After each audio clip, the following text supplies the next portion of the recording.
അപ്പോൾ ഞാനൊരു ഒരാഴ്ച മുമ്പേ ഈ ഒരു മൗസിനെ കുറിച്ച് വീഡിയോ ഇട്ടിട്ടുണ്ടായിരുന്നില്ലേ. അപ്പോൾ ഇന്ന് ഞാനത് വർക്ക് ചെയ്തുകൊണ്ടിരിക്കുമ്പോൾ രാവിലെ ഓട്ടോമാറ്റിക്കായിട്ട് ഈ മൗസ് ഓഫ് ആയിപ്പോയി.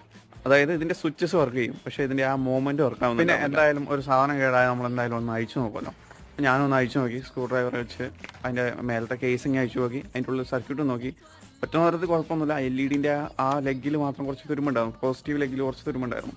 പിന്നെ ബാറ്ററി ഡിസ്കണക്ട് ചെയ്ത് നമ്മുടെ മൾട്ടിമീറ്റർ വെച്ചൊന്ന് ചെക്ക് ചെയ്ത് നോക്കിയപ്പോഴും എന്താ ആ LED വർക്ക് ആവുന്നില്ല. LED ഞാൻ ടെസ്റ്റ് ചെയ്ത് നോക്കിയിട്ട് LED വർക്ക് ആവുന്നില്ല, LED പോയതാണ്. പക്ഷെ നമ്മുടെ പണി നടക്കണമല്ലോ, അതുകൊണ്ട് വേഗം തന്നെ അടുത്തുള്ളൊരു ടൗണിൽ പോയിട്ട് ഏറ്റവും വില കുറഞ്ഞൊരു വയേർഡ് മൗസ് മേടിച്ചു കേട്ടോ. അപ്പോൾ ഇതാണ് ഐറ്റം. 150 രൂപയാണ് ഇതിൻ്റെ വില.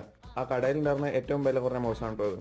കാരണം എന്താണെന്ന് വെച്ചാൽ ലോക്കലി നമ്മൾ എത്ര വില കൊടുത്ത മൗസ് മേടിച്ചിട്ടും കാര്യമില്ല, എല്ലാത്തിനും ഒരേ ക്വാളിറ്റി ആയിരിക്കും. പിന്നെ എൻ്റെ ബലമായ സംശയം ഈ ബാറ്ററിയാണ് കേട്ടോ. ഇതെന്ന് പറഞ്ഞാൽ 2500 mAh ആണ്. അതുപോലെ ആംബിയർ കൂടുതലാണ്. സാധാരണ AA ബാറ്ററിനെക്കാട്ടിലും ആംബിയർ കൂടുതലാണ്. ഇനി ഇവനാണോ ഇല്ലെന്ന് എനിക്കറിയില്ല. അറിയാവുന്നവർ കമൻറ്റ് ചെയ്യണേ.